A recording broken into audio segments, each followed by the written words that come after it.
This is John Brucato. I'm the Assistant Superintendent for Finance and Operations at the Briarcliff Manor Union Free School District. We're located in southern New York in Westchester County.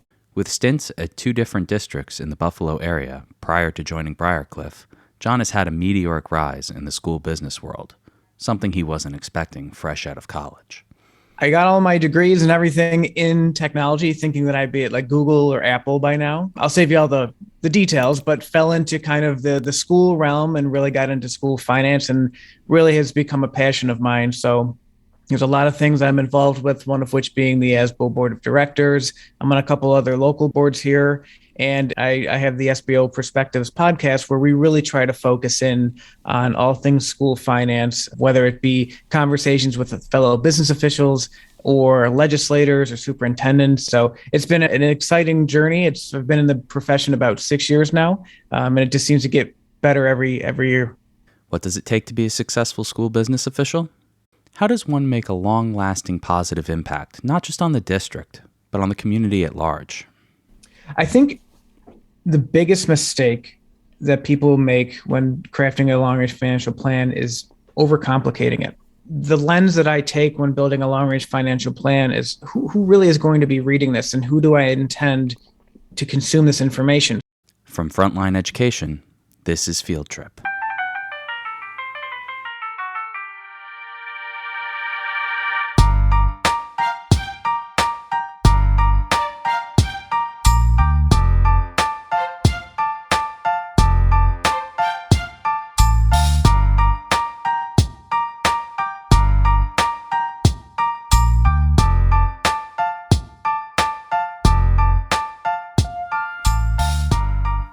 School business officials, or SBOs, have a crucial role to play in modern school districts, but there's not what you would call a college to SBO pipeline. I don't know many people that went to school as a kid and thought they were going to grow up and be a school business official. I think I can count on one hand the people that really kind of set out to do that, one of which is not me. Like I said, I thought I was going to be in technology for the entirety of my career. I've always been into computers and networking and infrastructure and things like that. So I used to work at Yahoo when I first got out of college, and I started at the Sweet Home School District about a year and a half after that, and really kind of fell in love with public education and realizing that I'm able to kind of contribute and give back to the district. You know, prior to that, my only experience in public education was being a student. So I didn't really know too much. And what I didn't really know anything about is the fact that school districts do have business departments and assistant superintendents or school business officials that run that department. So I became friends with the school business official at the time and really got to know a lot more about the profession. And, you know, although the title does suggest finance, in my experience, it's really only about 20% numbers. Everything else is personnel management, operations, logistics, capital projects. I mean, you name it. All of the operational departments in a district, transportation, food service, facilities, and the like, can be under a chief financial officer's locus of control. It may sound like, again, like it's just finance, but there's just so much more to it. And that's really what captures my interest. Now, don't get me wrong. I do like the financial aspect of it. And, you know, that does capture my interest too, but there's just so much more to it that, you know, starting out, I wasn't even aware. There's everything else in between that really captures my interest and really allows me to kind of be more creative and kind of do things that I never thought were possible, thinking that the job was just business. There could be one day where a boiler's not working. There could be another day where a kindergartner is presumed lost on a run. I mean, I've seen everything. And, you know, you need to be able to remain calm, cool, and collected and respond to these crises in a very straightforward manner and try to put your emotion aside a little bit and just do what's best. When it comes to crises, few could compare to the COVID-19 pandemic. Saying it caused a major upheaval would maybe be the understatement of the century. It affected the way schools operated entirely, and SBOs were not spared. The job at a very macro level, I feel, is very cyclical because when you just factor in the budget, you know, you have certain due dates and deadlines and things like that. But I mean, COVID is the ultimate wrench when it comes to really trying to plan and to project what's going to happen. For my personal experience, I had been in a district for about 5 years by the time COVID had hit. So I was very well settled in that district. I felt very integrated into the community there. I knew the politics like the back of my hand. It was just something because you have that experience year after year, you kind of know what to anticipate. So I ended up starting to work on kind of an entry plan for the 2021 school year and really try to look at how we can best get PPE in our staff and students' hands and making sure that learning loss is mitigated as much as possible. But I ended up transitioning to Briarcliff in August of 2020. Moving across the state for a new job is daunting enough. Adding in a pandemic only sowed more chaos.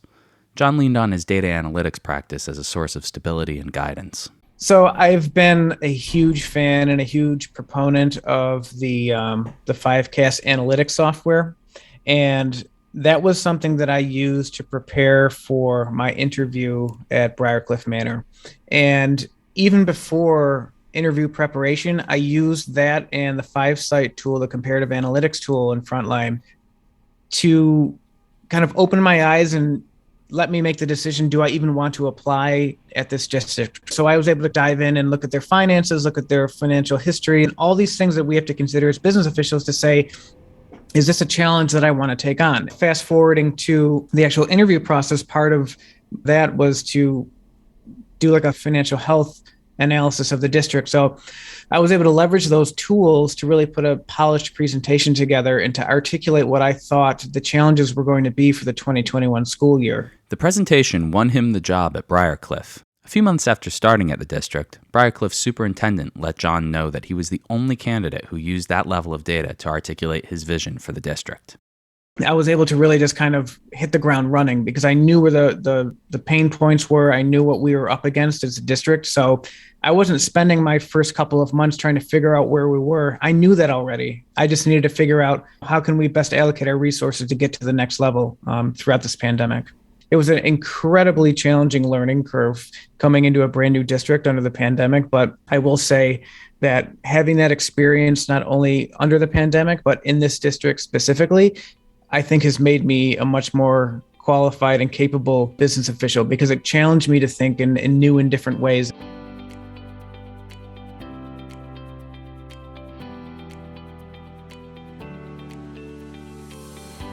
Data is essential to John and his team. From the annual budget to emergency pandemic measures, it offers them a sense of clarity in how to best serve the district. It also helps them think in terms of a long-range financial plan, what the next 5 years look like for the district financially. We're showing not only internally, but to our board and to our community, just how critical we know the finances are in this community and how we're, effectively and responsibly spending every single dollar. And we're really trying to articulate that message as transparently as possible. I use long-range financial plans multiple times throughout the year. It's not just something that I build, it looks nice and I put it on the shelf and go back to it the following year. It really is a tool in our toolkit that we use throughout the year to really demonstrate and keep track of where our finances are going to be. It does take time to really kind of build on what your foundations. And it's, once you kind of get the bulk of it out of the way, you can start adding new features to it. And it's just something that over the past 6 years, I've really have loved doing. And it's just becoming a better and better product every year. What I'm really proud of that we introduced this year is that we developed a new model based on our teacher contracts and what the incentives are for retirement to project out for 5 years alongside our total plan where we think those retirements are going to be. So we're, again, taking some modest projections and building those into our long-range financial plan. When I first started at Kenton, my long-range financial plan that I inherited was one tab of a spreadsheet with a bunch of numbers and the other tab with just kind of words and some cells. And it was like, if I'm having a hard time understanding this as a school business official, I can only imagine what your typical community member is going to see when they open this. They're going to look at it and say, I don't even know what I'm looking at. And how is this a plan if you can't even articulate it? I think the biggest mistake that people make when crafting a long-range financial plan is overcomplicating it. The lens that I take is who really is going to be reading this and who do I intend to consume this information? So for me, it's going to be the Board of Education and the community. The board and the community want to know, how is our programming being affected? What are the taxes going to be like? And athletics and everything else that the community is focused on, how is that impacted long term? John also incorporates visuals with guidance that allows those with less financial experience to understand their meaning. If you're putting too much detail in there, too much in the weeds and using financial jargon, you're going to lose somebody right away. I'm not saying dumb everything down, but make it publicly consumable in a way that it piques somebody's interest, because my plan at this point is, 21 pages or so. But a lot of that is explanations in the sidebar of data that's being outlined in the main body of the page. So there's context. I think the context is really important. I think making it more of a narrative is really important rather than just, dumping a bunch of data into a document. Keeping the community on the same page will be essential in a post-pandemic world, as SBOs face the challenge of defining the new normal. Are we going to get back to what normal was in 2018 and 2019, or are we going to have this new hybrid normal, which I'm guessing is going to be more so the case? And then how does that really play into the field of being a school business official when it comes to capital project planning, negotiations with collective bargaining agreements? The cost right now of materials and labor is just through the roof. And what we could normally get done under typical years prior to the pandemic is not even achievable now just because of labor and material costs. So, these things just kind of spiral out of control. So I think being able to deliver the same or better product with less resources is really going to be that kind of recurring challenge in the next couple of years. In spite of the uncertainties ahead, John says that staying positive is an important aspect of the job. It's something that I can say that I've done in my entire career, even in the darkest of moments and, the most uncertainty. I think that optimism really helps carry you through and get you to the other side because, as I said, we have a great network of school business officials that are willing to support each other, but knowing as an individual you're going to be able to get through it is really, really important. And I think the past 2 years have really taught us that because there were moments throughout the pandemic. I'm like, is this ever going to end? Are we ever going to get back to normal and feel human again? And there were times it did not. But, sitting here, I'm glad that I stayed optimistic and was able to push through.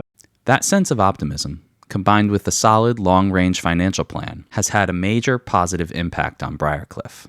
I'm really proud of the budget that we've put together for next year. It's something that I didn't think we'd be able to achieve just given the situation over the past 2 years. And what I mean by that is, we're able to add some much needed staffing, new programming, new staffing in our facilities department to really kind of round out who we are as a district.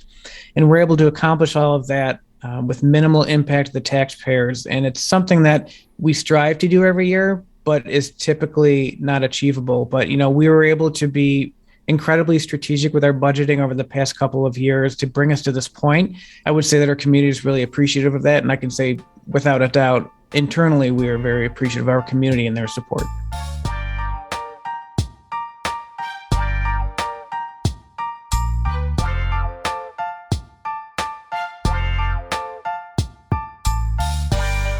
Field Trip is a podcast from Frontline Education, the leading provider of school administrative software, including robust analytics tools powered by Forecast 5. For more information about how Frontline Solutions can help schools with human capital management, business operations, student management, and more, visit frontlineeducation.com/fieldtrippodcast.